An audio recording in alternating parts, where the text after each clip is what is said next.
Bonsoir, bienvenue à Indie Co, le podcast qui va explorer la vie et les carrières de ces personnalités du jeu vidéo indépendant, en tout cas tous ces gens qui sont autour de ce milieu-là. Ce soir, on est avec Guillaume. Nous, on le connaît sous le nom de Guillaume, mais finalement, il y a plein de gens qui le connaissent sous le nom de Maréchal Banane. Ce soir, on va parler de grenouilles. Vous voyez des petits flyers sur ce sujet autour de la table. En tout cas, moi, je m'appelle Christopher, je suis ici avec Alexis. Et donc, propos de mise en bouche, toi t'as dit que t'étais complètement crevé, mais je vais te passer la balle parce que je suis méchant. Comment dire, moi je commence toujours par la même question. Comment tu as découvert le jeu vidéo ? J'ai commencé très jeune, mais genre très très jeune. Genre clairement pas au niveau des recommandations de l'OMS d'aujourd'hui. Voilà. J'ai dû commencer, je pense que je devais avoir, entre 1 et 2 ans, un truc comme ça. On avait à la maison, donc moi j'étais le petit dernier, donc j'avais 2 grands frères plus grands que moi. Et donc du coup, ils avaient un Atari ST, on a eu une NES assez tôt. J'ai des photos de famille qui traînent de moi qui jouais à Duck Hunt, donc avec le gros pistolet que je tiens à 2 mains, et je vise les canards en étant à 30 cm de l'écran. Voilà. Donc j'ai commencé très très tôt. Donc Atari, puis Amiga, NES, puis Super NES, puis à peu près toutes les consoles Nintendo. Puis après le virage vers le jeu indépendant sur PC, avec l'essor de Steam et tout ça, et voilà. Assez jeune au final, le jeu indépendant Non, parce que... c'est plus tard. Ouais, c'est beaucoup plus tard. Je suis pas au taquet sur les dates, mais ça doit être aux alentours de entre 2005 et 2010, quoi, par là. Super Meat Boy, Bread, cette première génération. Mais t'avais quel âge à l'époque là ? Et j'étais en prépa école d'ingé, donc j'avais une petite vingtaine. Ouais. Okay. Donc ouais, après l'adolescence au final, où t'as eu peut-être un parcours plus avec des jeux classiques AAA et ensuite découvert le jeu indé, non ? Ouais, j'étais joueur console Nintendo. On était joueur Nintendo que à la maison. Nintendo, ouais, tu sais, c'était un peu ça me rajeunit pas, mais c'était un peu l'époque de la guerre des consoles. T'avais ceux qui aimaient Nintendo d'un côté, puis t'avais ceux qui aimaient Sega de l'autre. Clairement dans la famille on était Nintendo, et donc du coup, ouais, j'ai joué à tous les gros classiques de cette époque-là, de la Super NES, 64, etc. Les Zelda, les Mario, les Zelda, les Metroid, principalement, puis après quelques licences spécifiques phares. 64 par exemple, il y avait eu tous les jeux, et sur Super NES aussi, tous les jeux Rareware. Donc les Donkey Kong, Conker's Bad Fur Day sur 64 qui était... ça c'est quoi ? Tu connais pas ? Non. C'est un jeu qui est sorti hyper tard sur Nintendo 64, c'est un des derniers, et en fait c'est un jeu parodique, donc développé par les gens de Rareware, où tu joues un écureuil dans un monde tout mignon. Mais en fait, tout le jeu est hyper trash, et l'histoire c'est l'écureuil qui se bourre la gueule et qui arrive plus à rentrer chez lui. Et du coup, faut que tu l'aides, et tu passes par plein de... tu rencontres plein de personnages dans un monde censément trop mignon. Tu rencontres le roi des abeilles, tu rencontres des fleurs et tout. Sauf qu'en fait, il n'y a rien qui va. Le roi des abeilles, c'est un toxico, et pareil, il s'est fait jeter de chez lui.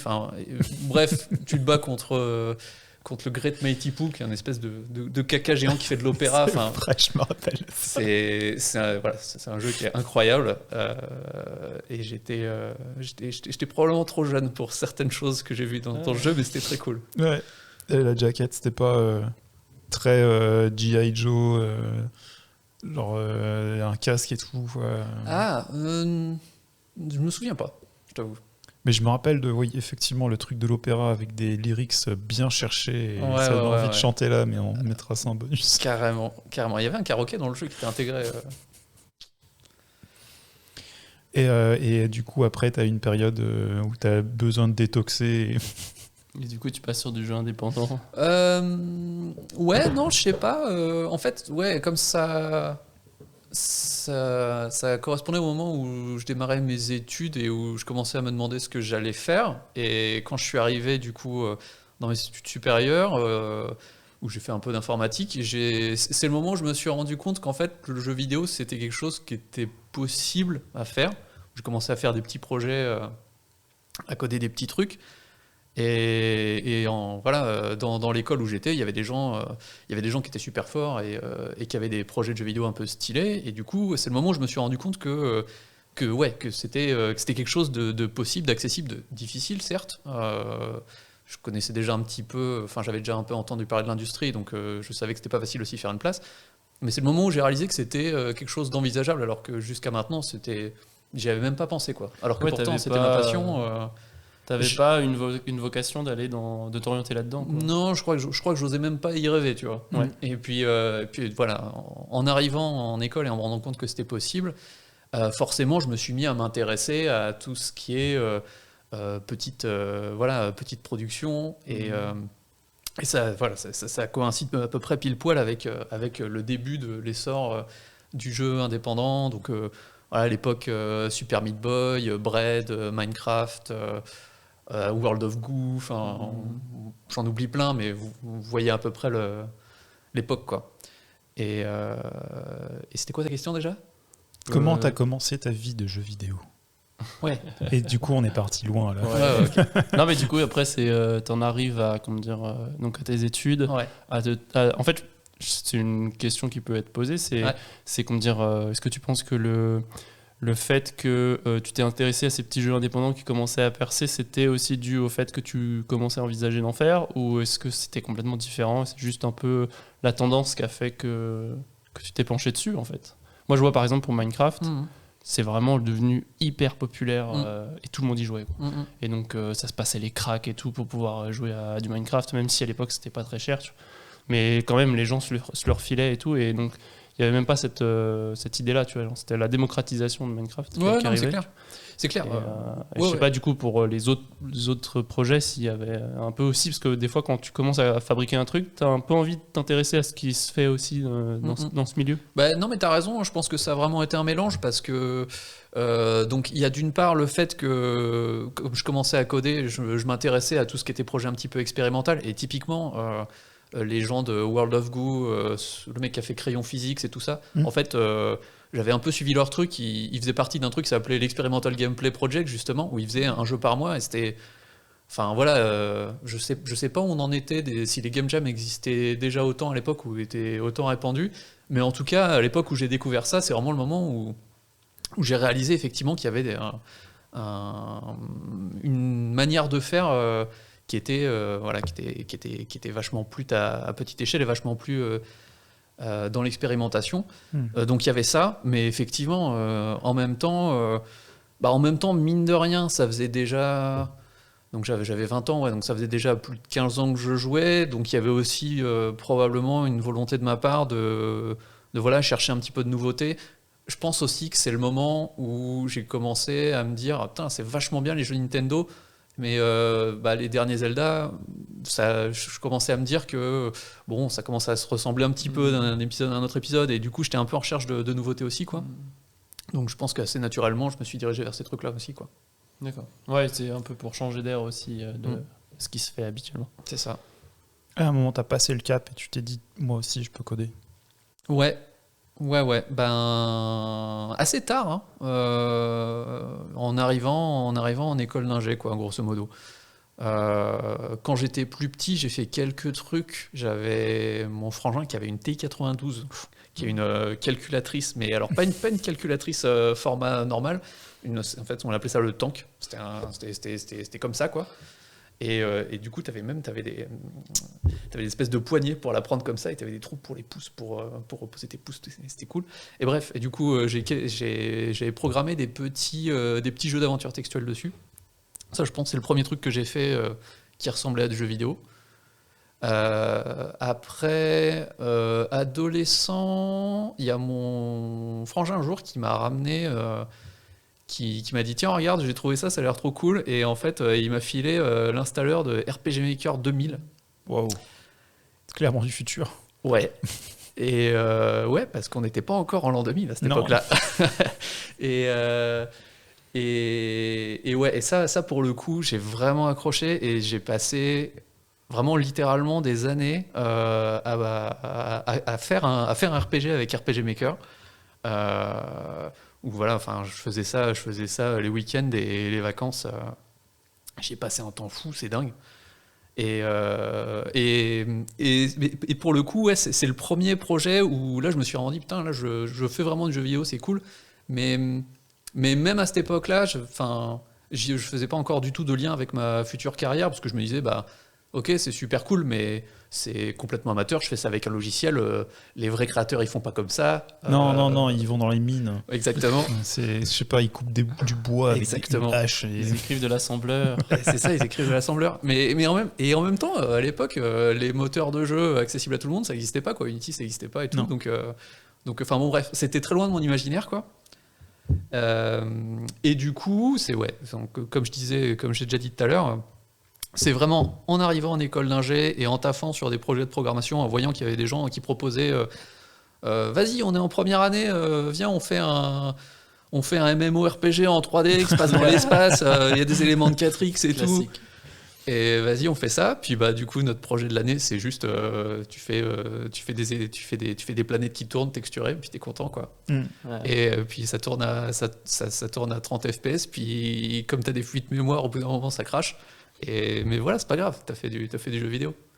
Et du coup, sur les projets genre RPG Maker, tout ça, machin, est-ce que tu avais une volonté de partage ou c'était vraiment sur ton temps libre et tu l'as fait dans ton coin ou alors peut-être juste montrer j'étais beaucoup trop timide. Je l'ai montré à la famille et aux proches. Et en vrai, j'en suis super fier. Je pense que c'est le truc le plus sincère que j'ai créé jusqu'à maintenant, tu vois. Et à ce jour, j'en suis encore très très fier. Mais non, ça reste un truc. Tu vois, c'est un truc qui a été créé par un adolescent. Il y a plein de blagues que j'assumerais pas aujourd'hui. Il y a plein de trucs. T'as de la cruauté gratuite. T'as des trucs. Bref, t'es ado, quoi. Oui, c'est ça. Imagine les créateurs de Conkers, quoi, quand même. Ouais. Ils sont anonymes, en protection pour le FBI quelque part. Non, c'était des ados en fait. Ouais, c'est peut-être ça, ouais. Et ouais, donc du coup, c'était plus ou moins dans un coin, dans un PC. Ouais, non, voilà. Moi, je l'ai toujours. Hein. Ça m'arrive de le relancer de temps en temps pour la nostalgie. Mais ouais, non, pas de publication prévue. Après, peut-être c'était moins répandu. T'étais pas dans une communauté de développement, de partage de trucs. Non, pas trop. Pas trop. J'étais plutôt introverti, donc j'avais. Voilà. Mais même sur Internet, tu vois. Après, tu vas me dire peut-être. Internet, ouais, non, mais y compris sur Internet. Ouais, y compris sur Internet. Ouais. J'avais pas trop la culture d'aller à la rencontre des gens sur Internet et de publier des trucs. Non, pas trop. Ouais. J'étais plutôt du genre à lurker. Ouais. Ok.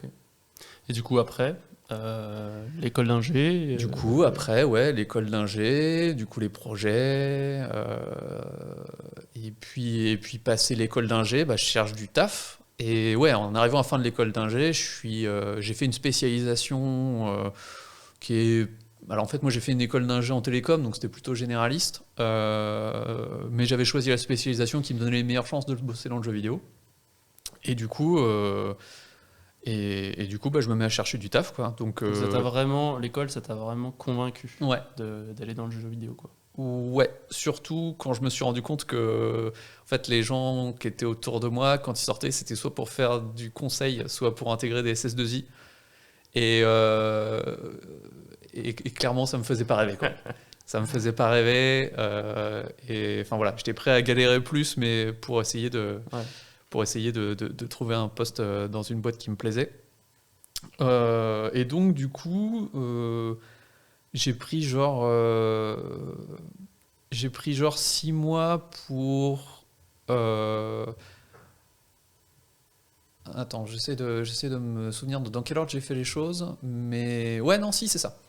C'est ça. À la fin de mes études, il me restait quelques mois, parce que, bref, j'avais dû faire une année de rap parce que j'avais pas fait mon stage à l'étranger, donc j'ai fait mon stage à l'étranger, mais du coup il me restait quelques mois, voilà. Donc comme j'avais quelques mois de rap, j'ai pris du temps pour créer un moteur de jeu de plateforme de A à Z avec éditeur de niveau et tout ça, avec en C++ avec la SDL, avec les outils de base, quoi, histoire d'avoir un truc à montrer. Puis ensuite, du coup j'ai démarché des boîtes un peu partout. Ça a clairement pas mordu tout de suite. J'ai eu une touche chez Pasta Games, qui est une boîte parisienne indé. En vrai, je sais pas où ils en sont aujourd'hui. Je sais pas si. A priori, ils existent. Ils ont fait dernièrement Karmazoo, je crois. C'est eux, il me semble. Édité par Devolver, du coup. Ok. Et bref, donc du coup, Fabien Del Piano, le patron de Pastagame, avait très gentiment répondu en disant on n'embauche personne, mais écoute, si t'as envie de passer, dire bonjour, déjeuner avec nous, ce sera avec plaisir. Du coup, j'ai fait bah ouais, carrément, trop bien, on fait ça quand ? Et puis il m'avait plus répondu. Et du coup, j'étais là, ah merde, putain, c'est con, j'avais une opportunité et tout.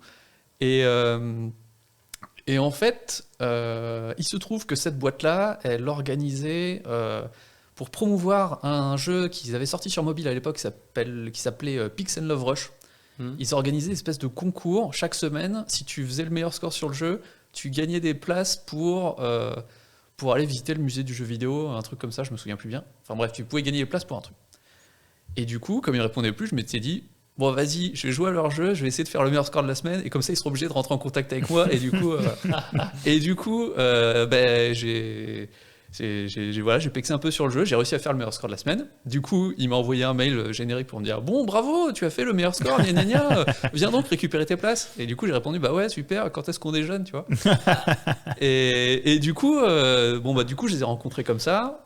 Donc, ils m'ont confirmé qu'ils pouvaient pas m'embaucher parce qu'ils n'avaient pas de place. Mais par contre, le milieu de l'indé parisien étant relativement petit et connecté, ils connaissaient plein de monde. Et du coup, ils m'ont recommandé quelques temps plus tard à une petite boîte qui s'appelait Le Cortex, qui m'a embauché en tant que programmeur et dans laquelle j'ai bossé pendant 3 ans à faire des jeux de karaoké pour payer les factures d'un côté, et puis de l'autre côté, quand on avait un peu de temps et de trésorerie, à bosser sur des projets perso. Et du coup, le premier projet de jeu indé sur lequel j'ai bossé, c'est un jeu Neo Geo. Parce que les patrons de la boîte avaient cette lubie, cette envie, cette folie, je sais pas trop, de vouloir faire un jeu pour Neo Geo. Parce que voilà. Et donc du coup, en vrai, c'était très très cool. Ça m'a fait un peu découvrir la programmation dans un assez bas niveau, et puis avec des fortes contraintes, quoi, parce que tu programmes pour Neo Geo, donc ta cartouche elle fait un méga de code, c'est ça, de mémoire code, et puis ton processeur il est pas foufou, donc faut éviter les divisions, enfin faut éviter tout un tas de trucs, tu vois. Et c'est vachement, et j'ai découvert un peu cette approche là de la programmation très bas niveau, très contrainte, et ça m'a vachement plu. Il y a un côté puzzle hyper stimulant. Et puis aussi le fait de se rapprocher de quelque chose d'un peu plus bas niveau, d'un peu plus simple entre guillemets, que quelque chose de très très haut niveau où tu as accès à un moteur de jeu qui s'appuie sur des librairies, qui s'appuie sur d'autres librairies, qui s'appuie sur d'autres librairies, qui s'appuie sur etc. Il y a un côté où tu as l'impression de maîtriser un peu ton outil de travail qui moi me plaît beaucoup.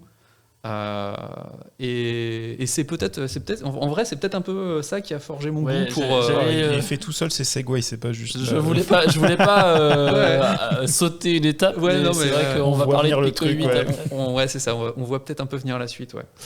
Et donc du coup jeu de karaoké, tout ça, c'est jeu de karaoké, ouais, c'est spécial, il y a quelque chose, une anecdote à raconter, un truc c'est rigolo, c'est une première expérience un peu à la one again, quoi, dans le monde du jeu vidéo. Petite structure, on est 4 dans la boîte, dont les 2 patrons, plus un graphiste, puis après on prend des gens à droite à gauche quand c'est possible. Et voilà, moi j'arrive, donc je suis le seul programmeur de la boîte, le précédent étant parti. Et du coup j'arrive, je commence à prendre mes marques un peu dans l'environnement, puis je sais pas, 3 jours après mon arrivée, il y a le patron qui vient me voir et qui me dit on vient de signer avec notre publisher, on a une commande d'un jeu de karaoké sur la licence The Voice qui doit sortir dans 3 mois. Au boulot. Ok.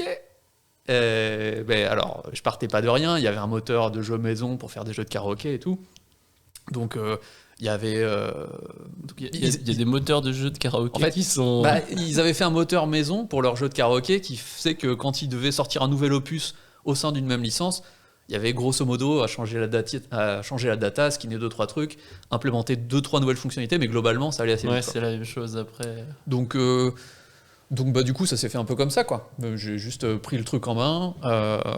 Comme c'était une nouvelle licence, pour le coup on a dû refaire pas mal de trucs, plein de nouveaux modes de jeu, mais bon, globalement la logique, il y avait une grosse partie de la logique qui était en place. Donc ça s'est fait. C'était un petit peu la piscine, quoi. Tu sors de l'école, tranquille, tu dis ouais cool, on va m'apprendre le métier, ça va être bien. Puis t'arrives et on te dit bon bah tu vas apprendre le métier mais tout seul, quoi. Tiens, là la base de code, vas-y, on sort un jeu en 3 mois. Ah, y a pas Karaoke Maker 2000 Ouais, c'est ça. Ouais. Donc tendu, mais cool. Enfin, je veux dire, l'ambiance au sein de la boîte était bonne. Moi, en plus, je venais tout juste d'arriver dans le milieu. J'étais hyper content d'être là. J'avais encore des étoiles dans les yeux. C'était pas une période facile en termes de stress et tout ça, mais je l'ai hyper bien vécu. Franchement, les premières années que j'ai faites au Cortex, enfin voilà, c'était trop cool, quoi. J'avais l'impression de vivre un peu le rêve et tout, quoi. Donc ouais, non, plutôt des bons souvenirs, malgré en vrai le stress et les conditions de travail pas toujours simples. Plutôt des très bons souvenirs. Voilà. Ah, c'est cool. Et du coup, après, la suite... ouais, bah après... T'es parti du coup de la boîte ou tu... Je suis parti, ouais, parce qu'au bout de 3 ans... Alors, en vrai, en 3 ans, on sort beaucoup de jeux de karaoké, mine de rien. Ouais, parce que c'est des projets hyper courts de 3-4 mois. C'est vrai que si c'est... Après, ça peut pas être... Enfin, il faut que ce soit des licences différentes, j'imagine, du coup, parce que sinon, The Voice 2018-2019, ouais, tu vas pas les sortir tous les 3 mois. Non, c'est vrai, mais on avait... oui, effectivement, on avait plusieurs licences différentes. Ouais, ça, et puis, tu sais, des fois, t'avais des éditions spéciales... je sais pas, la seule qui me vient en tête, j'ai pas bossé dessus, mais tu vois, par exemple, avec le contenu peut-être aussi. Ouais, qui change. voilà, c'est ça. Genre ouais. par exemple, on avait, alors moi j'étais pas là quand elle a été faite, donc j'ai pas bossé dessus, mais par exemple sur une de nos licences, je crois que ça s'appelait Wissing, oui, je voudrais pas dire de bêtises, ce serait con de donner le nom du concurrent. Il y avait eu une édition spéciale Robbie Williams, avec que des chansons de Robbie Williams, par exemple. Mon Dieu. D'accord, ouais, c'était spécifique en fonction. Ouais, c'est un peu parce que je sais plus si c'est Guitar Hero ou Rock Band qui faisait un peu ce genre de truc où tu avais des éditions spéciales avec un artiste à thème, quoi. Du coup, c'est. Donc, ouais. Donc, ouais, voilà. Donc, pas mal de jeux de karaoké. On est allé aussi au bout du projet de jeu Neo Geo, là, qui n'est pas sorti sur Neo Geo parce qu'on n'a pas réussi à faire les cartouches, mais en même temps, c'était quand même un sacré défi technique. Mais le jeu est sorti sur Steam et donc bref, après avoir fait ce truc là, au bout d'un moment quand même, j'ai commencé à sentir le poids de travailler tout le temps un peu n'importe comment dans des conditions de stress compliquées. Donc je me suis dit ce serait bien quand même d'aller voir à d'autres endroits comment ça bosse peut-être de manière un peu plus structurée, tu vois, puis aussi bosser avec enfin tu vois, avoir un lead, quoi, avoir des gens d'expérience qui puissent m'apprendre des trucs et tout. Donc bref, au bout de 3 ans, je suis parti. Et là, j'ai été embauché chez Amplitude. Amplitude Studio, donc qui est un studio parisien qui fait des 4X, principalement. Des jeux de stratégie un peu à la civilisation, quoi, grosso modo. Voilà. Et là, pour le coup, j'y suis resté assez longtemps. J'y suis resté quasiment 7 ans. De 2000... Ouais, c'est ça. Fin 2015 à fin 2022, ouais, donc 7 ans. 7 ans. Là, c'est plus long. Là, c'est clairement plus long. Il y avait plus de choses à voir, et puis ça a été... des projets plus longs aussi, peut-être. Ouais, des projets beaucoup plus longs. Ouais. En fait, j'ai fait que 2 projets en 7 ans. Ouais, c'est ça. J'ai bossé pendant 2-3 ans, ouais, 3 ans, on va dire, sur Endless Space 2, donc un 4X spatial qui était la suite du premier jeu qu'avait fait le studio, Endless Space. Et ensuite, j'ai bossé sur The Endless Dungeon, les 4 années suivantes. Donc pareil, qui était la suite de Dungeon of the Endless. Donc ça, c'est malin. tu prends le premier Dungeon of the Endless, t'inverses les mots, ça fait le deuxième. Il n'y a pas d'autre option derrière. Donc le 3... Non, ou alors Dunless and John, peut-être. Enfin, des trucs qui fonctionnent moyen, ouais. Et ça s'est passé comment? C'était compliqué, écoute, ouais, facile, alors ça a été dense comme expérience. Ouais. Alors j'ai appris plein de trucs. Ça a été, alors pour le coup, ça a été vraiment la découverte du milieu pas vraiment indé du coup. Enfin, je suis arrivé à Amplitude, c'était encore un indé dans le sens où il appartenait pas à un éditeur. Enfin voilà. Mais il y avait déjà combien de personnes Il y avait à peu près une 40aine de personnes quand je suis arrivé. Ouais, maintenant, maintenant ils sont 200. C'est déjà pas mal. Ouais. Donc j'ai vraiment vu la croissance de la boîte, quoi. Bref, donc je suis arrivé en 2015, ouais. En fait, j'ai fait un burn-out assez vite, au bout de même pas 6 mois. Ouais, parce que bref, situation personnelle d'un côté, et puis en fait, je m'étais rendu compte rétrospectivement que je m'étais quand même pas mal cramé sur mon job d'avant. Forcément, l'accumulation des 3 ans. T'avais des périodes de crunch ou des trucs comme ça au moment de Cortex? Non, pas tant. Je peux pas dire, honnêtement, je peux pas dire que j'ai connu le crunch dans l'industrie, en tout cas pas tel qu'on le fantasme, tu vois, qu'on s'imagine, je sais pas, à Rockstar ou d'autres studios, voilà, où tu bosses 70-80 heures par semaine ou autre. Sur les périodes de fin. Non, c'est plutôt, c'est un petit peu plus insidieux, quoi. Tu vas naturellement bosser 1 ou 2 heures de plus par jour parce que déjà personne quitte à l'heure, puis parce que t'as envie d'un peu de faire bien voir, etc. Mais non, j'ai pas connu trop de crunch. Enfin, en tout cas, je pense, a priori, à partir du moment où on te fait bosser régulièrement plus que ton temps de travail, on peut appeler ça du crunch. Clairement, je cherche pas à minimiser le truc, et il y a clairement des problèmes de cet ordre-là dans l'industrie. Mais ouais, non, en tout cas, j'ai pas connu de trucs vraiment absurdes comme on peut en entendre parler. Après, peut-être c'est une situation aussi différente en France par rapport à des studios qui peuvent l'être à l'étranger, avec le droit du travail français qui est un peu plus, on va dire, restrictif. Après, je dis pas qu'il peut pas y avoir des studios où ça arrive pas. Oui, non, c'est sûr. Il y a eu des cas de presse qui ont été remontés, mais clairement, on n'a pas la même culture, effectivement, je pense, en France et aux États-Unis. Et comme tu dis, il y a le droit du travail et tout. Après, c'est vrai que ça constitue une sécurité. Moi, en pratique, dans les boîtes, j'ai quand même l'impression que finalement, personne ne connaît vraiment le droit du travail, et que c'est vachement la one again. Ouais, c'est ça. C'est plus, on va dire. Socialement, tu fais un peu les normes, enfin, tu rentres dans le moule, quoi. Cela dit, le milieu est vachement en train de se syndiquer. Et donc, du coup, ça change aussi les pratiques, et ça change le niveau, justement, de connaissance aussi des gens de base. Donc, les choses sont vachement en train d'évoluer à ce niveau-là, donc ça, c'est très, très cool. Ouais. Il y a une section syndicale à Amplitude, Il y a une section syndicale à Amplitude dont j'ai fait fièrement partie. Donc oui, du coup, donc j'ai fait un burn-out peu de temps après. J'ai été arrêté 1 mois, 1 mois et demi. J'ai été réintégré, ça s'est globalement bien passé, le retour. Et après, j'ai terminé le projet, j'enquillais sur le suivant, j'étais plutôt content. Mais cela dit, effectivement, le fait d'avoir quand même connu cette étape-là, forcément, ça te fait remettre en question des choses. Donc tu commences par te remettre en question toi, te dire bon, comment ça se fait, qu'est-ce que j'ai dans mon rapport au travail, ou qu'est-ce que j'ai fait qui a pu me mener à faire ça. Donc tu bosses un peu sur toi-même, très bien, tu identifies des trucs, tu dis bon, ça je le ferai peut-être plus. Puis après, c'est vrai que tu te poses aussi des questions sur est-ce que c'est entièrement moi, ou est-ce qu'il y a aussi des paramètres environnementaux, et là tu commences aussi à remettre en question le travail, quoi. Travail, l'environnement de travail, et puis aussi ce que tu as pu récupérer de justement ton éducation, l'école, tout ça. Donc forcément ça change ton regard. Moi, j'étais vraiment un gentil piou-piou quand je suis arrivé dans l'industrie. D'ailleurs, ce que je disais, c'est que les 3 premières années, j'étais vraiment très heureux d'y travailler, malgré parfois des conditions pas faciles. Et donc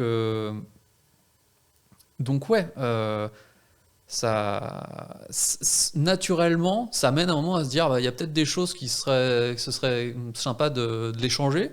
Et donc naturellement, quand on entend parler de gens qui disent on va faire un syndicat du jeu vidéo parce que franchement, il y a des trucs qui sont bien relous, notamment. Il s'est créé notamment par des anciens employés de Gen Systems suite à des grèves et tout ça. Et moi, c'est vrai que je ne l'ai pas mentionné, j'ai fait mon stage de fin d'études chez Gen Systems, donc j'avais vu des dingueries aussi à l'époque. Avant le Cortex, du coup. Ouais. Ok. Ouais. Donc tu avais déjà une petite première expérience. C'est fou que ça m'ait pas découragé d'ailleurs, parce que c'est vrai que il y avait des trucs relativement hardcore. Mais bref, du coup, effectivement, quand j'ai vu que le syndicat se montait, j'ai suivi ça de près. Puis après, je les ai rencontrés en manif. Puis du coup, je me suis syndiqué en 2018, un truc comme ça. Et du coup, peu de temps après, il y a une section syndicale qui s'est montée dans la boîte, donc je l'ai rejointe. Et 1 ou 2 ans après, Du coup, un peu dans la suite logique, je voulais essayer d'agir un peu comme je pouvais au sein de la boîte, et donc du coup, j'ai candidaté pour le CSE, les élections des représentants du personnel, et donc j'ai passé ensuite 1 an et demi au CSE. Donc en vrai, j'aurais probablement pu partir plus tôt de la boîte parce que niveau ce que j'avais à apprendre techniquement, en tout cas ce que moi je voulais en retirer, parce que j'avais plein de trucs à apprendre. J'aurais pu rester encore 10 ans et apprendre des tonnes de trucs. Mais ce que moi je voulais voir, j'avais l'impression, je pense, au bout de 3-4 ans, j'avais vu ce que je voulais voir, j'étais content. Mais par contre, effectivement, l'apprentissage un peu plus politique, on va dire, de justement le syndicat et puis le CSE, c'est vraiment un truc très très cool qui m'a vachement motivé et qui m'a motivé à rester, puis à essayer d'agir un peu au sein de la boîte, quoi. Et c'est ce qui fait finalement que je suis resté 7 ans. Puis bon, quand même, au bout de 7 ans, c'est fatigant, ça commence à faire long. Et voilà. Et donc j'ai fini par décider de m'en aller.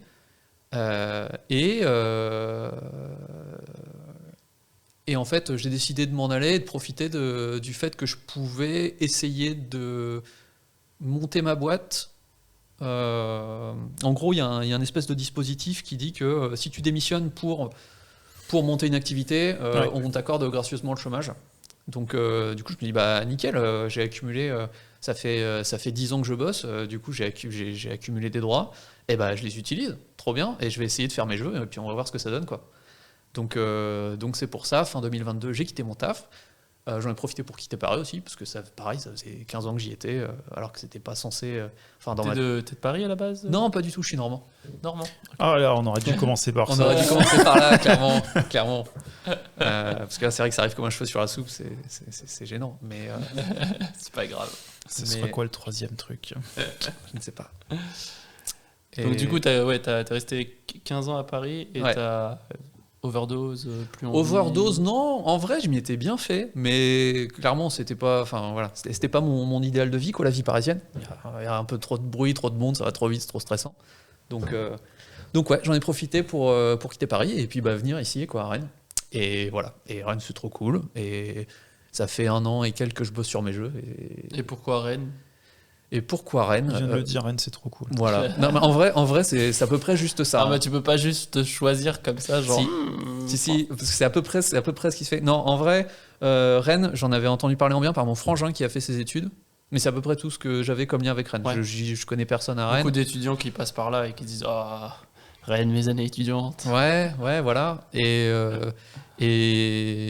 non, juste, voilà. Je suis venu visiter. En fait, j'avais quelques idées de villes où je pouvais éventuellement aller. J'ai visité Rennes, puis je me suis dit, oui, non, clairement, c'est ici, quoi. Ah, c'est cool. Voilà. Et niveau jeux vidéo, tu savais qu'il y avait des trucs ou pas du tout ? Je savais que j'avais vaguement fait ma petite enquête. J'ai vu qu'il y avait quelques trucs, mais que globalement, c'était pas encore hyper structuré, dans le sens où il y avait des assos, des freelances, il y avait un vrai vivier, un vrai petit milieu, mais il n'y avait pas encore de grosses boîtes qu'embauche, quoi. Ouais. Donc c'était, pour le coup, il y avait d'autres villes que j'avais envisagées, type Bordeaux ou Montpellier ou autre, où là il y avait potentiellement un peu plus il y a potentiellement plus d'opportunités professionnelles, voilà, mais ça n'a pas été le facteur décisif. Clairement, il y avait vraiment un côté où est-ce que j'ai envie de vivre pour les prochaines années. Ouais, surtout quand tu décides de monter ta boîte, à mon avis, tu regardes peut-être qu'est-ce qu'il y a dans les alentours pour un peu, quand même, je pense, faire partie d'un milieu, mais t'es pas attaché à ce qu'il y ait une grosse boîte dans le coin, quoi, je pense pas. Donc voilà, ça s'est fait comme ça. Et puis du coup, ça a été assez vite, j'ai rencontré du coup la maison du jeu vidéo, Indie Collective, et voilà, on a fait des jams, c'était trop cool. Et du coup, c'était lors de la première jam, je pense, que j'ai faite avec vous, qui était la Barbecue Jam 2023. Souvenir. Ouais, c'était il y a un tout petit peu moins d'1 an. Ouais, c'est ça. Donc, il y a eu lieu à la MJV, où du coup, j'ai fait un jeu d'écriture de haïku en mode semi-aléatoire, où tu pioches des mots, puis après, tu essaies de les arranger comme tu peux pour faire un haïku. Et ça m'a vachement plu de le faire. C'était une idée que j'avais depuis longtemps en tête, mais que j'avais jamais réalisée. Et quand j'ai vu que les retours étaient plutôt positifs, je me suis dit, bah vas-y, on prend un peu de temps pour le polish et on le sort sur Steam et ça me fera un premier jeu un peu en mode crash test, quoi. Ouais. Et voilà. Et du coup, t'es pas venu avec. Enfin, t'avais une première idée en tête, mais quand t'es arrivé à la BQ Jam, il y a les trucs, quoi. Parce que le thème, du coup, c'était piment enflammé. Ouais, j'ai choisi de l'ignorer complètement, ouais, c'est ça. C'est de plus en plus ma technique en jam. C'est si j'arrive et que j'ai déjà un truc en tête, je sens que j'ai envie de le faire, que ça me titille un peu. Ouais, faut que le thème, on trouvera toujours un moyen de le raccrocher. Tu mets un petit piment dedans et c'est bon. Et ouais, non, finalement, à la fin, on avait trouvé une justification qui était presque pas pourrie. De dire c'était effectivement c'était piment enflammé, donc du coup il y avait la notion de combiner des emojis, du coup la combinaison, moi je combine des mots, on fait des haïkus, tout ça. Oui, voilà. Tu peux raccrocher au thème. C'est souvent des thèmes assez vagues pour justement essayer de lancer de la créativité. Et t'as des gens qui arrivent, ils savent pas du tout, et il y a des gens qui débarquent. J'ai déjà une idée. Ouais, on passe beaucoup de temps. Qu'est-ce qu'on peut trouver comme thème qui serait difficile à faire en Pico 8 et t'arrives quand même, quoi. C'est naze. Et donc, du coup, pour raccrocher avec la Neo Geo, au final, tu l'as fait en Pico 8. Ouais, complètement. Et donc, tu retrouves un peu ce truc de faire en. Ouais, de ouf. En low, de je sais ouf. pas comment dire, mais bas niveau. Non, mais ouais, alors c'est marrant parce que c'est du faux bas niveau, mais oui, c'est exactement ça. Il y a vraiment un truc. Je pense que. Comment dire. Après avoir bossé plus de 10 ans dans des studios, il y a des trucs que j'ai appris à aimer, puis il y a d'autres trucs que j'ai un peu appris à détester. Et notamment, effectivement, j'ai vraiment du mal, je pense, à bosser sur des environnements sur lesquels j'ai pas assez de contrôle et où j'utilise plein de librairies dans tous les sens de trucs que je connais pas. Ouais. Et du coup, ça se matérialise pour bosser avec des logiciels très haut niveau comme Unity ou des choses comme ça. Je peux le faire, hein, je l'ai fait pendant hyper longtemps et je pense être relativement compétent, il n'y a pas de souci. Mais ça me plaît pas, quoi, ça me parle pas plus que ça. Ça te contraint pas assez? Bah, ça me contraint de plein de manières, mais des manières reloues, tu vois. Ouais. Genre. Je sais pas, j'ai pas de. Genre, il y a plein d'outils, super, mais ils sont relous à utiliser, ils sont pas comme je les voudrais, et puis et du coup, c'est relou de les changer. Enfin, il y a un système de plugins et tout, mais bon, bref, il y a rien qui fonctionne exactement comme j'aurais envie que ça fonctionne. Mais il faut bien s'en servir parce que c'est là et qu'on va pas prendre le temps de recoder des trucs. Tu dois avoir des gens qui ont fait des espèces de briques un peu. Ouais, non, mais tout à fait. Ouais. Je dirais un Pico 8 dans Unity. Ah, ouais. Genre, ils ont repris les côtés simples de trucs et se dire, t'es dans l'univers Unity, mais en même temps, ça restreint plus ta façon de. Ouais, tout à fait. Tout à fait, mais du coup, là, ça reboucle un peu avec je pense que j'ai un côté un peu maniaque du contrôle. J'aime pas trop l'idée, et c'est pour ça je pense que j'aurais aussi un peu du mal à faire carrière dans le web. C'est que j'aime pas l'idée d'empiler des tonnes de trucs pour, tu vois, de genre mobiliser la terre entière pour au final faire un petit truc. Et du coup, tu vois, tu veux faire Pong. Enfin, t'arrives, tu fais un tuto Pong en HTML et ton truc il tourne à 3 FPS parce que t'appelles la terre entière sur 5 continents différents toutes les millisecondes, tu vois. Ouais. Et j'aimais vraiment l'idée de Pico 8 de dire non, c'est des cartouches 32 kilos et ton exécutable une fois exporté il fera moins d'1 méga. Et il utilisera 0,5% de ton CPU et il utilisera pas ta carte graphique, quoi. Et il y a tout dedans. Ouais.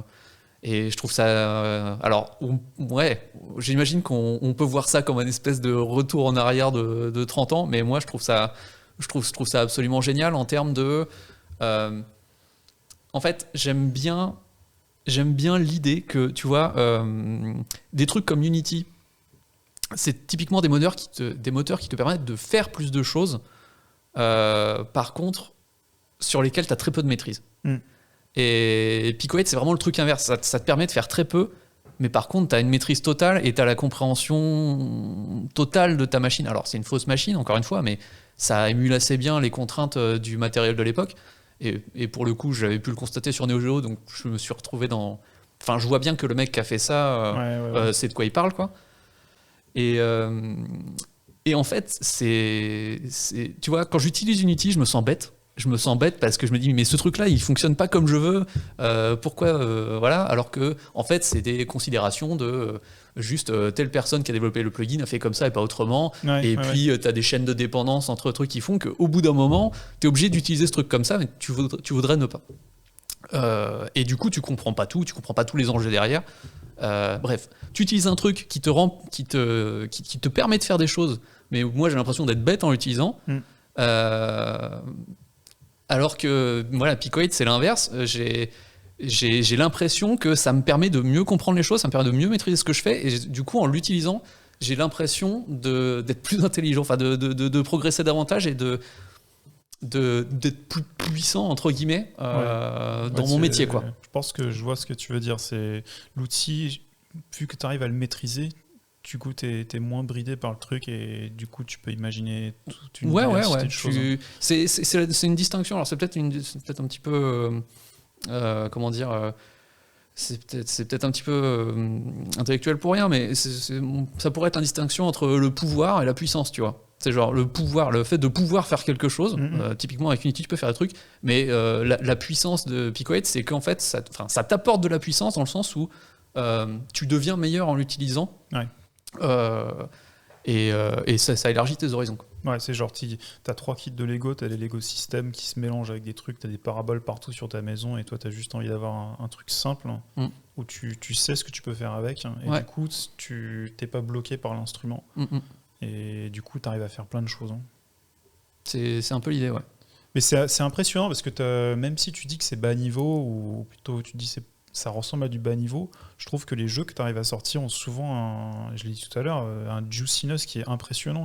T'as envie d'y jouer. Ouais, merci, déjà c'est cool.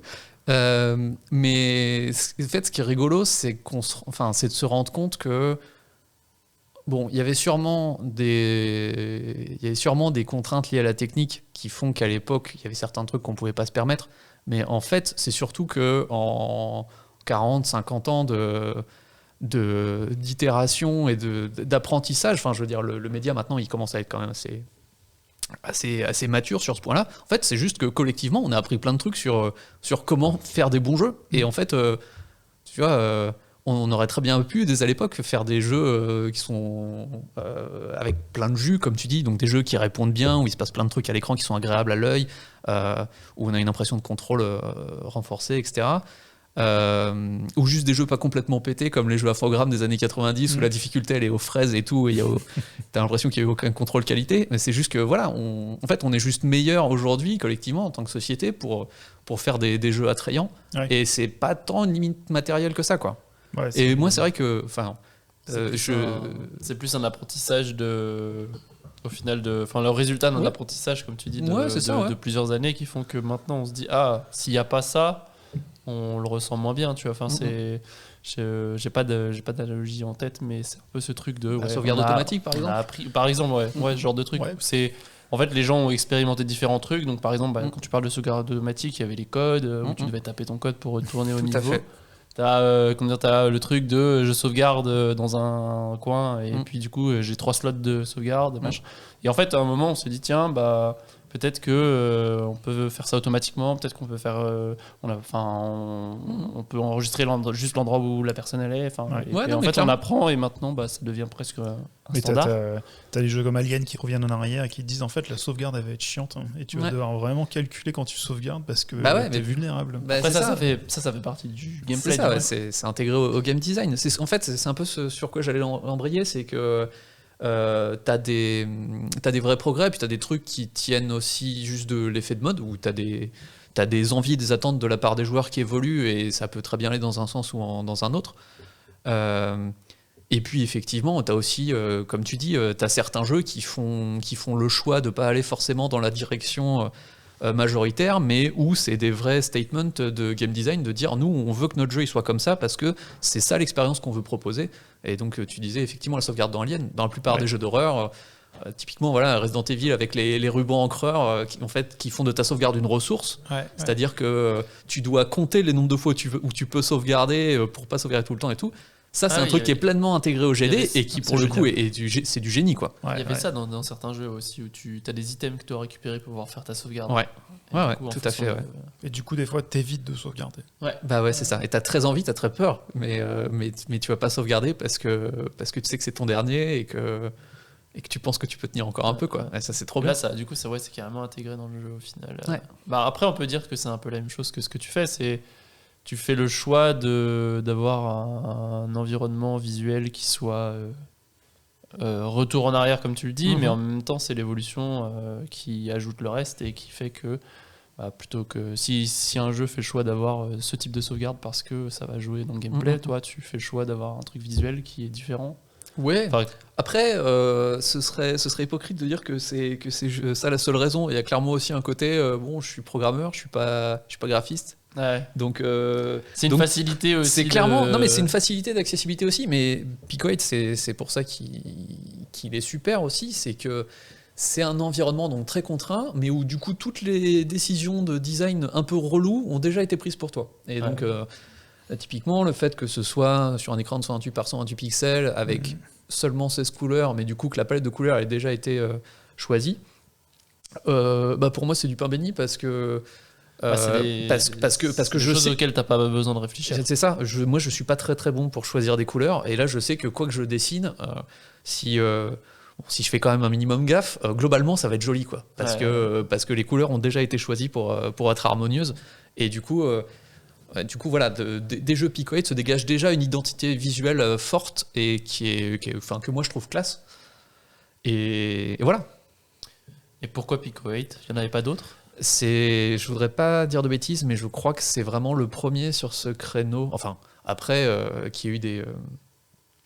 Je sais pas si c'est vraiment le premier à avoir inventé le concept de machine qui n'existe pas vraiment, mais il me semble que du coup ce qu'est Pico 8, ça porte un nom à l'heure actuelle, ça s'appelle une fantasy console. Et il y en a d'autres effectivement qui se sont développés, mais Pico 8 a priori c'est le premier, et c'est son créateur qui a inventé ce terme-là. Et du coup c'est à mes yeux pour le moment la meilleure qui existe. J'ai jeté un œil aux alternatives, elles ont l'air très bien, mais le mec qui a fait Pico 8 avait vraiment une vision design très forte. Et c'est quoi, juste par curiosité, les alternatives T'as une alternative open source qui est très cool, qui s'appelle TIC 80, qui est vraiment quasiment Pico 8, mais avec du coup pas la même résolution, et puis une palette de couleurs différentes, et puis bref, c'est pas tout à fait la même interface, quoi. Mais c'est vraiment extrêmement similaire. Et t'en as plein d'autres, mais je saurais pas te les nommer. Dites-le en commentaire. Allez, voilà, parfait. Oui, du coup, je t'ai un peu coupé dans ton explication sur Pico 8. Non, pas de souci. Juste effectivement, j'aime beaucoup le design de la plateforme. Le mec qui a fait ça a vraiment fait un gros travail de design qui rend la plateforme Pico 8 extrêmement cohérente, et vraiment ça se sent. Vous jouez à des jeux Pico 8, ça se repère instantanément que c'est un jeu Pico 8, et il y a quelque chose de commun qui se dégage à tous ces projets, qui sont des petits jeux plutôt mignons, il y a une ambiance un peu cosy, et il y a vraiment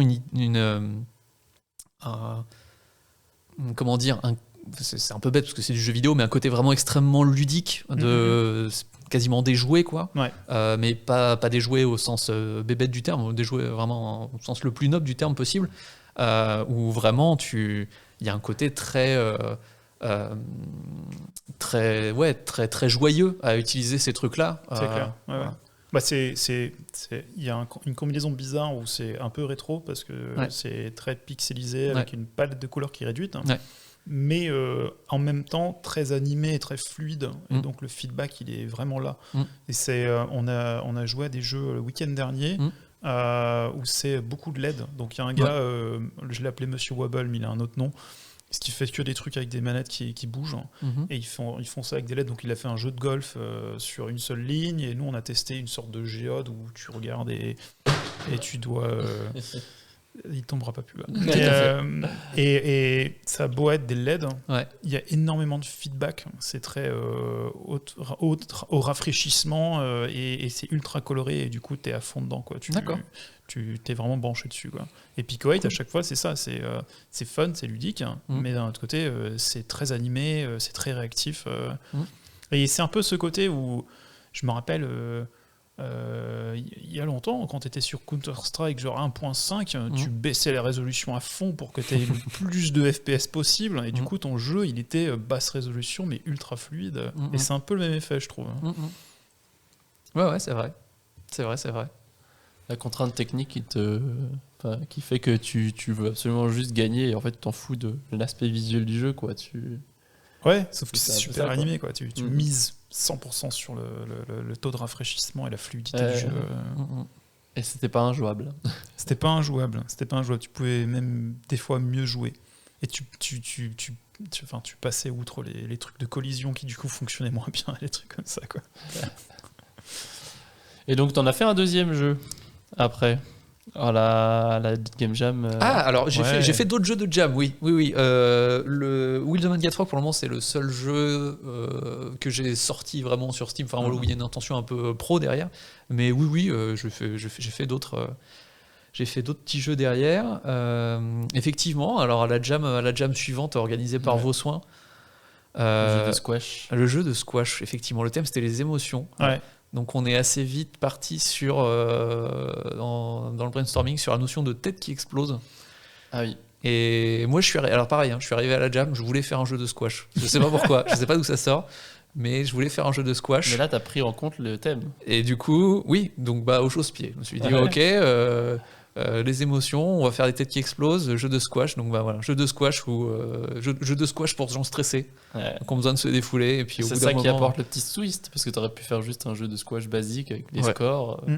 Ouais. Mais avec de la 3D et de la physique. Ouais, c'est ça. Ouais. C'est assez dingo.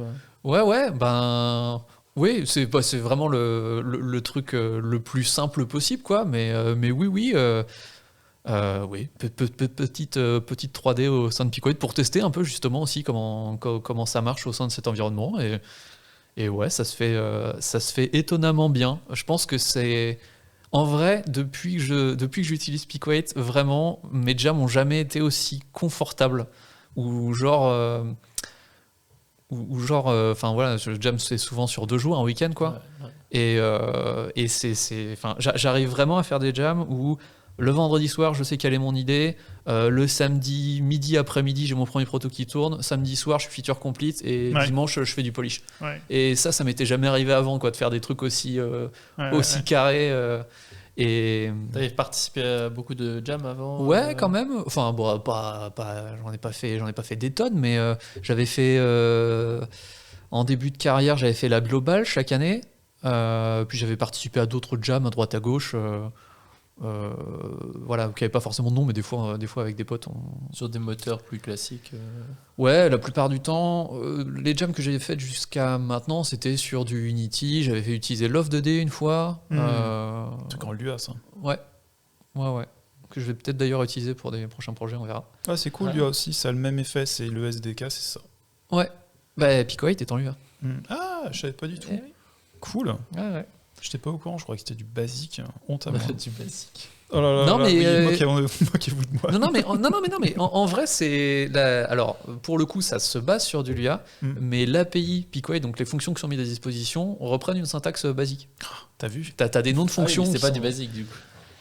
Donc le clin d'œil est clairement là. Ouais. C'est un nouvel interpréteur sur un truc interprété. Mais je trouve que ça, quand on dit en anglais level the playing field, ça met tout le monde au même niveau, parce que dans les jams, t'as les musiciens qui arrivent. Moi j'ai mon instrument, je sais comment ça marche, je vais composer de la musique. Les graphistes qui font, je sais ce que c'est un crayon, je sais ce que c'est mon outil, je sais comment ça marche, quoi. Et après t'as les gens qui codent, et eux ils galèrent. Et il faut qu'ils inventent tout, il faut qu'ils branchent les trucs, ça marche pas, ça compile pas. Et Pico 8 c'est genre non, ça fonctionne comme ça. Et comme la musique et le graphisme, ça fonctionne, c'est tout. Non, clairement ça aide vachement, effectivement. Même si t'as pas trop de connaissances en graphisme et en musique, tu peux te débrouiller pour sortir un truc à peu près potable. Après, ça nivelle pas complètement. Clairement, si t'es graphiste ou si t'es musicien, tu peux faire des trucs de malade avec Picoet que t'arriveras pas à faire si t'es programmeur. Mais ouais, clairement, ça aide. Ça aide vraiment. Ouais. Donc oui. Donc le petit Reggie jeu de squash, ouais. Au final, tu étais encore en train de polish Wheelsman Get Frog pendant que tu faisais ce nouveau petit projet de Ouais, jam. tout à fait, ouais. Donc t'as pas forcément, tu t'es dit bon bah il était cool, je vais le mettre de côté, je continue. Ouais, Raging Squash, je me suis posé la question, mais je voyais pas trop de direction dans laquelle le mener qui serait vraiment intéressante pour en faire un jeu que j'aurais vraiment envie de montrer à un grand public, quoi. De toute façon après il y a des idées des fois qui... Tu te dis ah c'est cool, ouais, mais c'était un jeu de jam, quoi. Ouais, c'est ça. Ouais. Et voilà.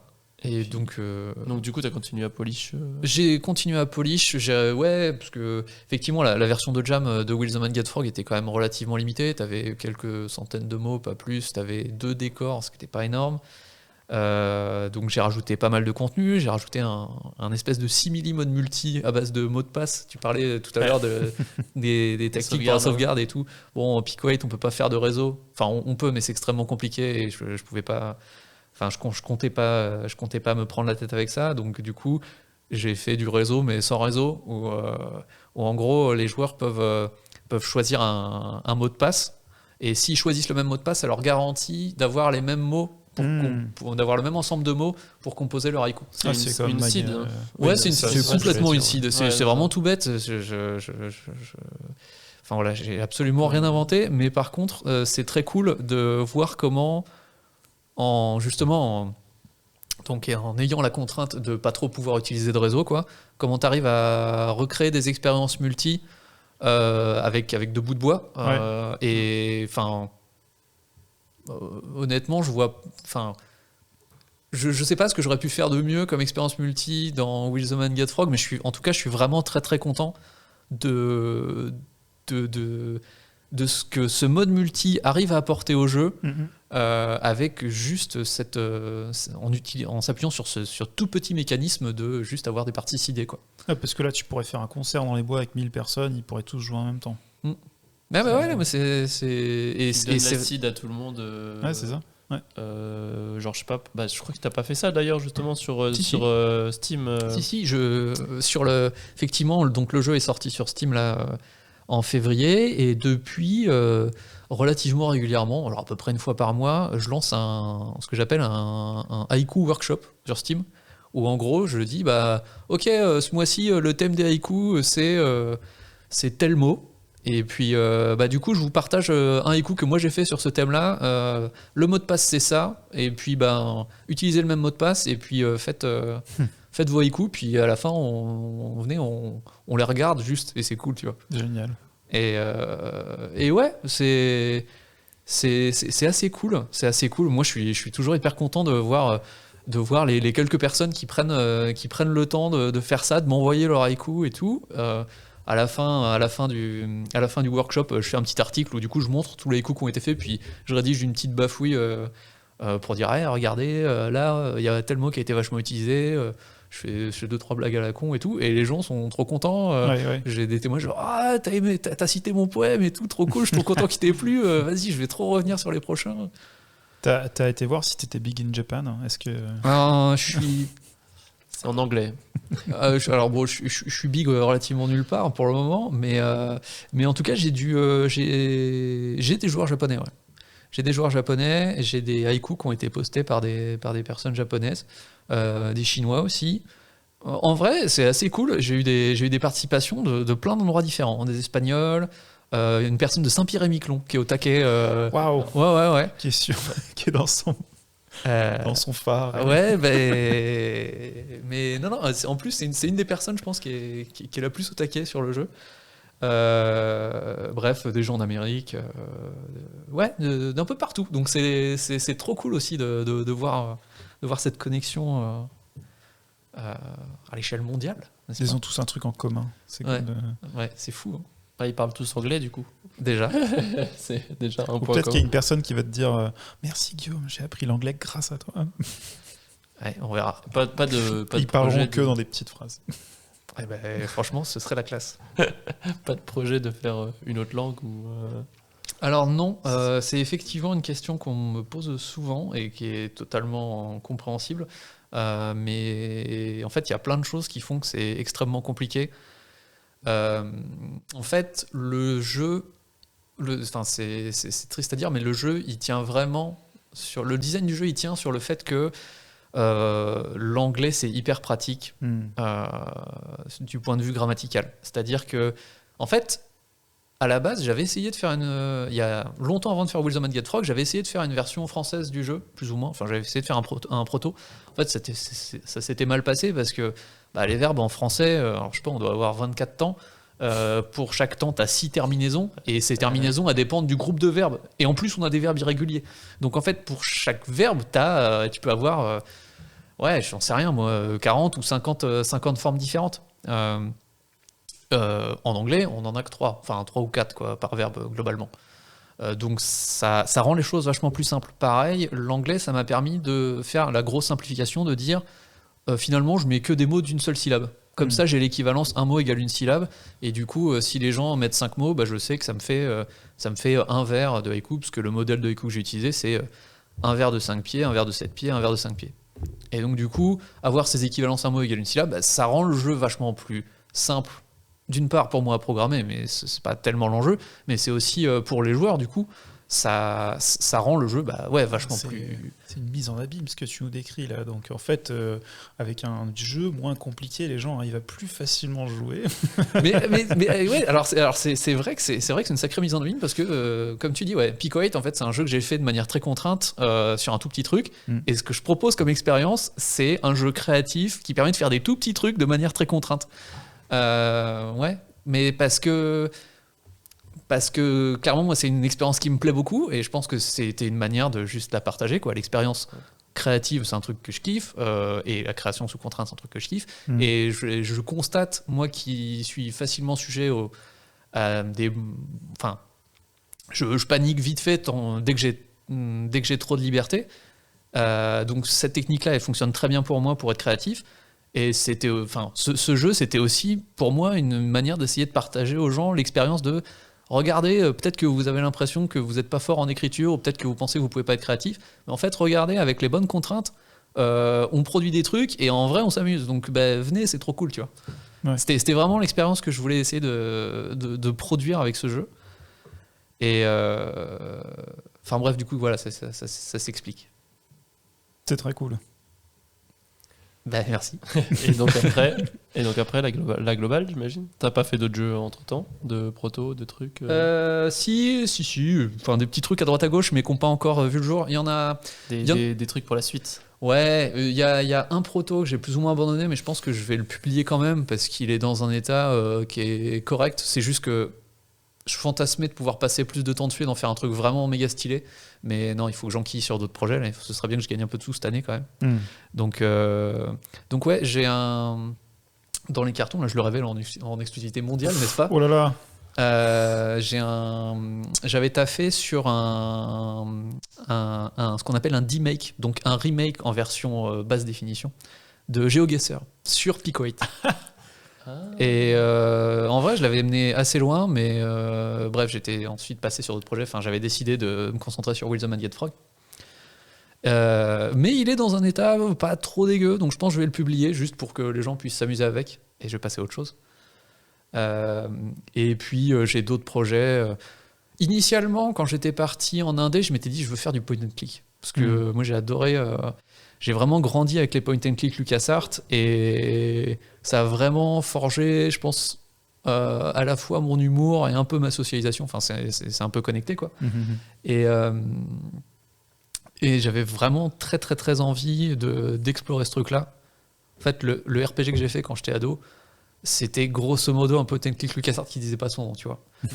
Et quand Undertale est sorti en quoi, 2015 je sais plus, enfin bon par là. Quand j'ai découvert Undertale, je me suis dit putain, mais en fait, il y a un marché pour ça. Il y a des gens qui veulent jouer à des jeux bizarres avec des blagues.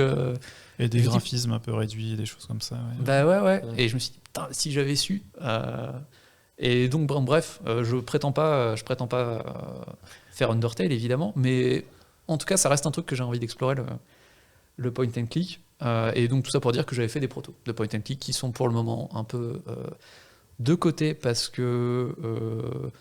Les conditions matérielles font que j'ai pas un temps infini pour faire mes projets et c'est un peu trop ambitieux. Donc je vais me concentrer sur des trucs un peu plus petits encore cette année. Mais à l'avenir. J'ai hâte au point and click Pico 8. Ouais. Avec 3 options. Ouais, non, ce sera probablement pas dans Pico 8. Oh. Mais il y a Picotron qui est sorti. Oh. Picotron qui est la next-gen de Pico 8. Ça fait un peu Apple là quand même. Ouais, c'est vrai. Mais c'est méga stylé. Pour le coup, je sais pas. Moi, j'ai l'impression qu'entre Pico 8 et Picotron, mes besoins en tant que dev indé sont comblés jusqu'à ma retraite. Parce que du coup, Pico 8, c'est vraiment le truc vraiment ultra contraint pour faire des jeux cartes postales. Et Picotron, tu peux avoir des ambitions de faire des jeux avec vraiment du contenu, des prods un peu chiadés, mais toujours dans un environnement où tu as des cartouches de 256 kilos du coup. Oh et attention, une résolution royale de, je crois, c'est 480 par 270. Donc voilà, tu peux le faire ton point and click. T'as un deuxième écran. LucasArts. Quand je disais les cartouches font 256 kg, mais en vrai tu peux outrepasser cette limitation. Donc tu peux vraiment mettre du contenu si tu veux quoi. Mais quelqu'un a forcément fait une console Arduino Raspberry, j'en sais ouais, rien. bien sûr. T'en as trouvé des... J'en ai pas cherché, mais oui, il y en a plein. Ouais. Si vous tapez Pico 8 sur internet, il y a un subreddit Pico 8 et tout, il y a plein de gens qui montrent qui montrent les bornes qui se sont faites et puis t'as plein de consoles, des petites consoles effectivement. Alors je sais pas si elles sont basées sur un Raspberry ou autre, mais t'as plein de petites consoles portables qui font tourner un petit Linux et qui du coup intègrent nativement Pico 8 et sur lesquelles tu peux faire tourner tes cartouches. Pico Boy quoi. Ouais, des trucs comme ça. C'est ça. Et c'est bien sympa. Donc du coup Picotron. Ouais, Picotron, j'aurais adoré. Franchement, c'était un peu mon plan, mais Picotron va pas être assez stable. Non, Pico 8 du coup d'abord l'année prochaine, enfin cette année. En fait, cette année, je voulais utiliser Picotron, mais il est pas assez stable, donc ce sera, je pense, qu'il va falloir attendre un an ou deux de plus. Là, pour le prochain jeu que je compte faire, les limitations de Pico 8 vont être un peu reloues. Donc je pense que c'est pour ça que je parlais de Love 2D. Je vais peut-être passer sur Love 2D pour ça. Mais ouais, si je peux dans un an ou deux, si j'ai toujours les moyens de faire des jeux en indé, clairement Picotron, ça a l'air cool. Voilà. Et donc oui, dernier truc en date, la globale. C'est ça, ouais. Food truc, ouais. Alors working title, hein, ça va peut-être pas rester comme ça, mais ça fait partie des projets que j'essaierai peut-être de développer un peu cette année. On verra. Donc foot truc, ouais, jeu de foot, qui se joue dans le chat Twitch. Donc un MMO de foot quoi, si on veut. Où du coup les joueurs peuvent taper des commandes dans le chat Twitch. En fait, donc dans l'interface du jeu, on voit un terrain de foot avec des joueurs dessus. C'est une vue de dessus avec des joueurs symbolisés par des ronds. C'est un proto. Et les joueurs peuvent taper des commandes dans le chat Twitch pour donner des ordres aux joueurs. Donc chaque spectateur se voit assigner une couleur d'équipe. Et à partir du moment où il a sa couleur d'équipe, il peut envoyer des commandes à n'importe quel joueur de son équipe. Donc en gros, tous les spectateurs doivent se synchroniser grosso modo pour donner les bons ordres aux bons joueurs au bon moment pour que ça fasse des actions cool. Et du coup, les ordres, ça va être des trucs tout bêtes du style oriente-toi dans telle direction, avance dans telle direction, tire, ne tire pas. Voilà. Et bon, pour le moment, c'est juste un proto, mais j'ai pas trop pu le tester au-delà de 10-15 joueurs. Ce qui serait vraiment cool, ce serait de pouvoir tester avec des publics de 100, 150, 100 personnes et voir comment ça réagit. Enfin, l'idée, ce serait vraiment d'arriver à en faire un jeu qui soit vraiment massivement multijoueur online, quoi. Mais les retours sont bons. Il y a clairement... En fait, je trouve ça fou qu'on n'ait pas plus de jeux Twitch qui existent parce que c'est... créativement, c'est hyper intéressant. Il y a plein de contraintes, hyper intéressantes et enfin, c'est quand même un dispositif assez unique d'interaction où tu as d'une part, déjà c'est un dispositif asymétrique où tu as un streamer d'un côté et des spectateurs de l'autre, et ces spectateurs / joueurs sont en nombre fluctuant et il y a moyen de faire plein d'expériences trop cool. Enfin, on a vu quelques trucs. On a vu Twitch Plays Pokémon, où du coup, c'était les spectateurs qui jouaient à Pokémon en envoyant les inputs un à un au bas, gauche, droite, A, B, quoi. Et où ils ont quand même réussi à finir le jeu. On a vu, il y a eu la Pixel War aussi sur Reddit. Enfin, il y a quelques expériences comme ça qui existent, mais globalement, à part ces deux-là, moi, j'en connais pas des tonnes Il y a un truc de restauration. C'était pas Pizza Serve Delicious ou un truc comme ça. J'ai plus le titre. Cook Serve Delicious. Non, je sais pas. Cook Serve quelque chose. Oui, je crois qu'il y a Cook dedans. Ok. Je sais plus, mais c'est un truc comme ça.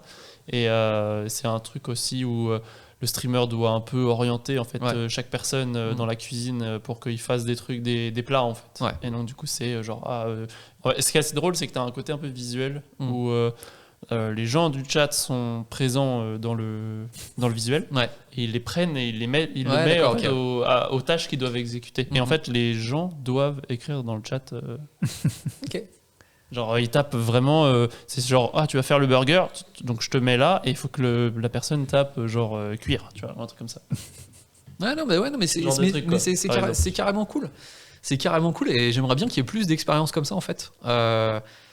Et donc, potentiellement, ça peut peut-être être un des trucs sur lequel je tafferai un peu cette année.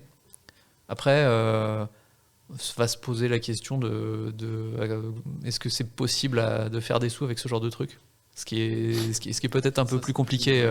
Tu pourrais être le Undertale de ta génération, jeune homme. Ouais. Écoute, on verra. Mais pourquoi pas. Ouais, après, c'est vrai que se pose la question de la monétisation. Du coup, dans tes idées, comme ça, tu as un peu de... Franchement, le seul truc que je vois... Parce qu'en fait, du coup, c'est pas un jeu que tu peux vendre... qu'est-ce qu'il y a ? La régie nous perturbe. Hein ?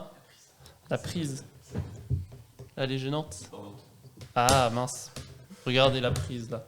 Elle est pas branchée. Très jolie prise. Bon, je vais essayer de la garder avec moi pour pas qu'elle fasse trop de bruit. Du coup, qu'est-ce que je disais ? On parlait monétisation, je disais. Oui, c'est ça, voilà, monétiser. Effectivement, tu peux pas tellement vendre le jeu aux spectateurs, du coup. Je me vois mal aller voir un streamer en disant tiens, t'achètes mon jeu 10 000 balles parce que je peux pas le vendre à l'unité aux spectateurs. Ouais. Après, en vrai, j'en sais rien. Enfin, ça m'étonnerait qu'il y ait un marché, mais bon, à voir, tu vois, à étudier. Non, les trucs qui me semblent éventuellement le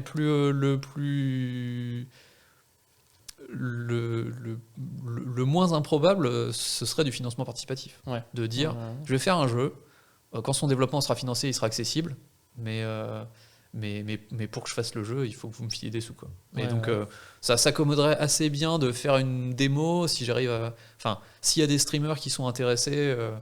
Et que voilà, suffit qu'il y ait un ou deux streamers qui s'emparent du truc et qui fassent un ou deux essais, potentiellement ça peut intéresser des gens.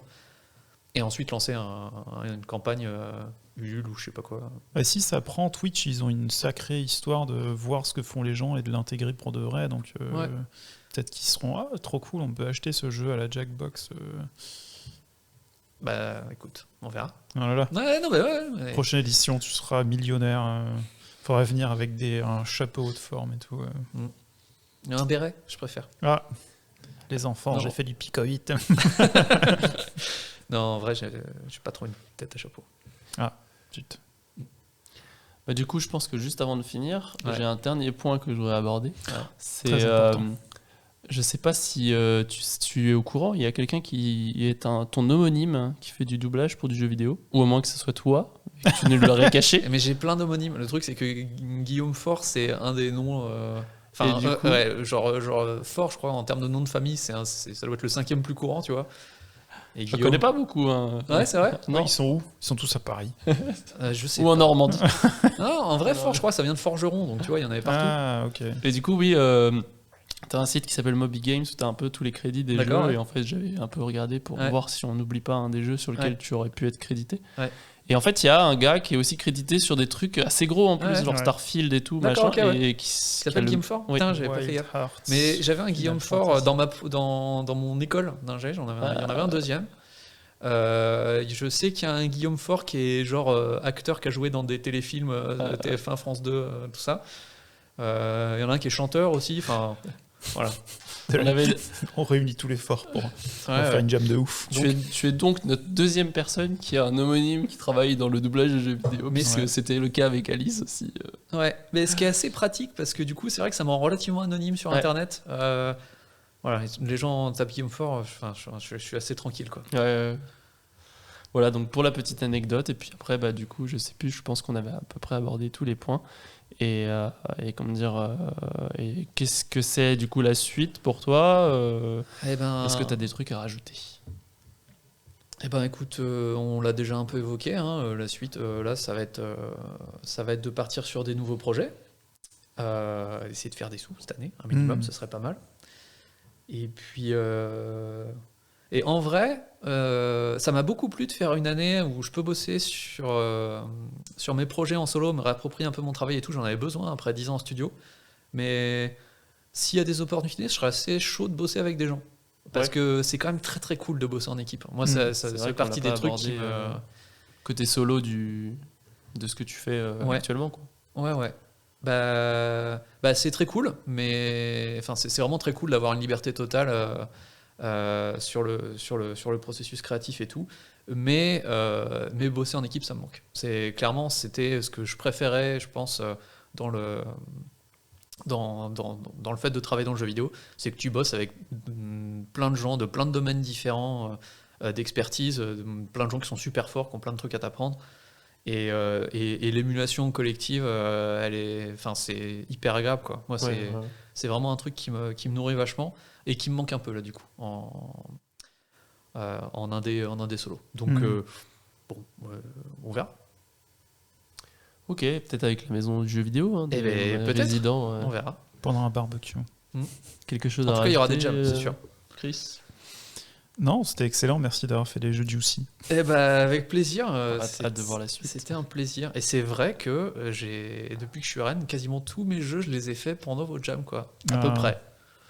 Donc, Prochaine jam, Ouais. BBQ Jam, ouais, bah, avec plaisir. fin juin, Ouais. 28, 29, 30. Et le jeu s'appelle With a Man Get Frog. Yes. Dispo sur Steam et sur itch.io. Jouable, du coup, même sur mobile, Ouh, via la version web. Voilà. Nice. top. Merci. Et ben, merci à vous. Eh ben, n'oubliez pas de vous abonner, de liker, de commenter, de partager, comme d'habitude. Et puis, on se retrouve au prochain épisode. Et puis, d'ici là, portez-vous bien. Salut! Salut. Salut. Pico 8 c'est très bien. Si vous êtes intéressé par le développement de jeu, lancez-vous sur du Pico ou une Jam. Commencez petit, faites un Pong. En vrai, faire un Pong c'est super. Et puis quand on a fait un Pong, eh ben, on fait un Pong de joueurs et on joue avec quelqu'un. Et après on met une IA qui est imbattable. Et après on fait une IA qui est moins imbattable. Et après on met des bonus, et après on met des lasers.